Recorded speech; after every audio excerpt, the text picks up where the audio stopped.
Hello and welcome to the Nutrition Diva podcast. I'm your host, Monica Reinagel. Thanks for joining me today. Today's episode is sponsored by Larabar. Larabar is made with just a handful of real ingredients like unsweetened fruit, whole nuts, spices, and the occasional chocolate chip. There are more than 20 flavor options, including lemon bar and cherry pie. They're simple, delicious, and easy to bring wherever life takes you. Larabars are available nationwide at your local grocery store, Target, Walmart, or on Amazon. Explore all their fun flavors at larabar.com. Larabar, it's food made from food. Imagine sitting down to eat a meal with a bunch of other people. They might be friends, coworkers, or strangers. It doesn't really matter. Platters of food are brought out to the table and passed around. And for the sake of argument, let's say that the food is appealing, but not, sell your grandma amazing. My question is, how much do you end up eating? Well, if it has been several hours since you last ate, then your stomach is probably empty. Your blood sugar is likely to be relatively low. Your level of ghrelin, a hormone that stimulates your appetite, may be on the rise. If, on the other hand, you've eaten recently, then your stomach might still have some food in it. Your blood sugar levels are likely to be moderately high and your ghrelin levels low. And you might think that your blood sugar and appetite hormones would play a major role in determining how much you eat in this scenario. But in reality, factors that have nothing to do with hunger are likely to have a lot more influence over how much you put on your plate. For example, how big is the plate? Is it 8 or 9 inches across, which used to be a standard dinner plate size? Or is it closer to 12 inches in diameter, as is now typical? How much food is on the serving platter? Is there one piece of chicken for each person at the table, or enough for everyone to have seconds or thirds? And then how big are the individual pieces on the platter? Is the lasagna cut into 3-inch squares or 5-inch squares? And how much food has your neighbor put on their plate? All of these are likely to have a lot more influence over how much you serve yourself and eat than you might suspect. If you're like most folks, if given a larger plate than you usually use, you'll serve yourself more than you usually do.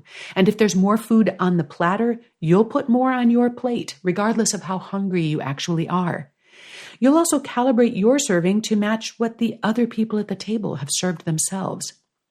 If, on the other hand, there's less food on the platter, the food is cut into smaller pieces, your individual plate is smaller, or the others at the table serve themselves smaller helpings, you'll probably end up with significantly less on your plate. Either way, once it's on your plate, you'll probably finish all or most of it. And here's the real kicker. You might eat 30% less if given a 9-inch plate than you would from a 12-inch plate. But once that smaller plate is empty, you're likely to report the same level of fullness.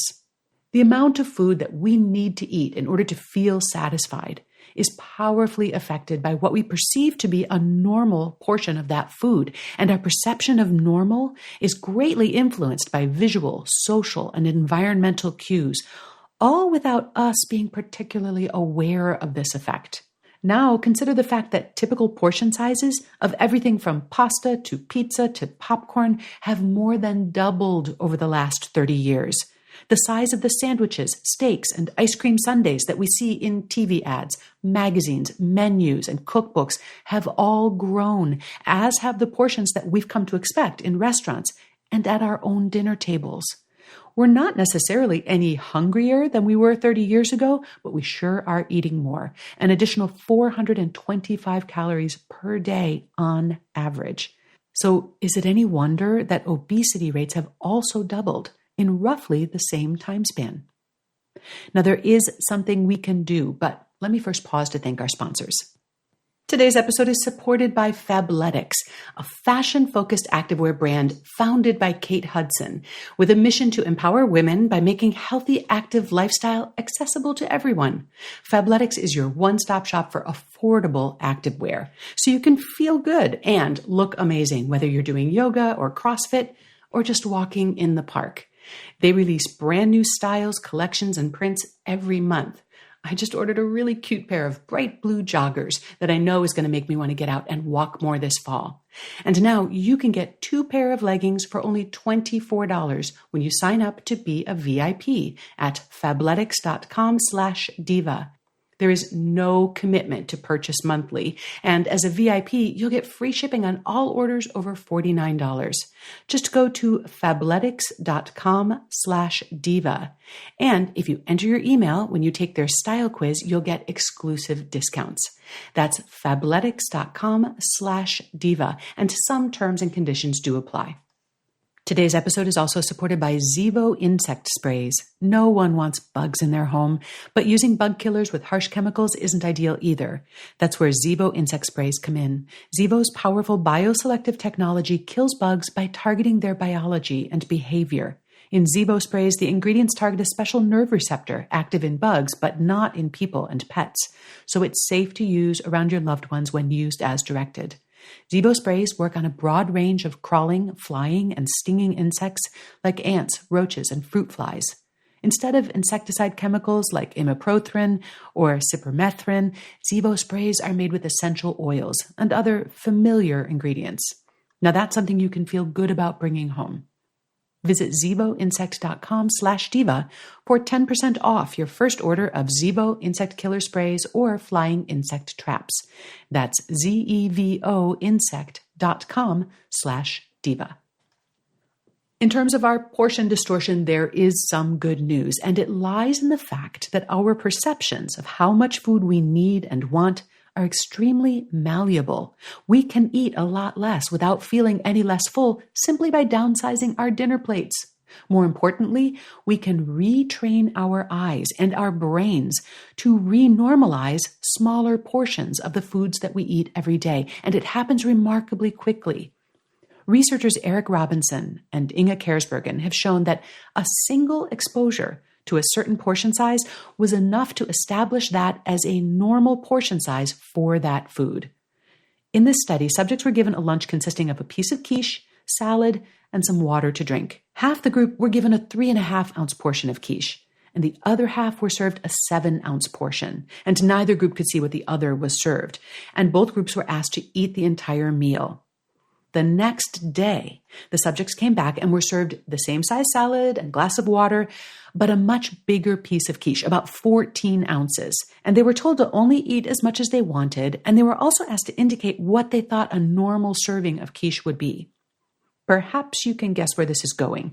Those who had been given the smaller portion the day before selected a smaller portion as being normal, and they also ate less than those who had been served a larger portion the day before. All reported the same level of fullness after their meal. I wish I could wave a magic wand and roll today's typical portion sizes back to 1980 levels, but that is beyond my admittedly considerable powers. So instead, we need to consciously resist the subconscious messages that we are getting from our culture. When eating in restaurants, be aware that the portions are likely to be twice as big as they should be, and that this is likely to result in your eating a lot more than you need to feel completely satisfied. So split your entree with a friend, or order an appetizer or half portion, or ask for a carryout container and stash half the meal at the outset. When grocery shopping, it can be tempting to buy larger packages because they're often a better value, at least in terms of price per serving. But the larger the container is, the faster you're likely to eat it, and that can easily wipe out any savings, especially when you factor in the health costs of overeating. So buy snack foods, desserts, and other foods that you might be tempted to overeat in smaller packages, and go for the value-sized packages of fruits and vegetables instead. When eating with others, be aware of the environmental factors that may be influencing you. Are the plates larger than you usually use? Is there a lot of food on the table? Are others piling their plates? See if you can consciously override these cues. Serve half what you think you need or want, and if you're still hungry, you can always go back for more. And if you can contrive to be the first one to serve yourself, you can actually positively influence everyone at the table by taking a normal-sized portion. Now, when you're on your home turf, you can more easily stack the odds in your favor. Serve your meals on smaller plates. Use smaller serving platters. Cut calorie-dense foods into smaller portions. The more often you and your family are exposed to smaller portions, the more normal and satisfying they will feel. You can also use this strategy in reverse. Use your largest serving bowls for salad and vegetables, and your smallest ones for potatoes or pasta. put out a large bowl of fruit and a small plate of miniature cookies. The more consistently you do this, the more you shape your brain's idea of what enough food looks like and how much food you need to feel like you've had enough. Not only can we reset our own perceptions about what a normal amount of food is, if enough of us get on board, maybe the effect will ripple outward through our families, our social circles, and our workplaces. Stranger things have happened. If you have comments or questions on this week's topic or suggestions for a future episode, you can send me an email or give me a call on the Nutrition Diva listener line at 443-961-6206. And if you're looking for more support and strategies for sustainable weight loss, check out my blog at wayless.life or join our free Way Less Life Facebook group. Transcripts and audio for all of the Nutrition Diva podcasts are available at quickanddirtytips.com. The Quick and Dirty Tips network of podcasts is directed by Kathy Doyle, with assistance from Morgan Ratner, Emily Miller, Michelle Margulis, Karen Hertzberg, and Kate Hines. And the Nutrition Diva podcast is produced by Nathan Sems. If you enjoy the podcast, I hope you'll subscribe and leave us a review. Thanks for listening. I'll be back next week.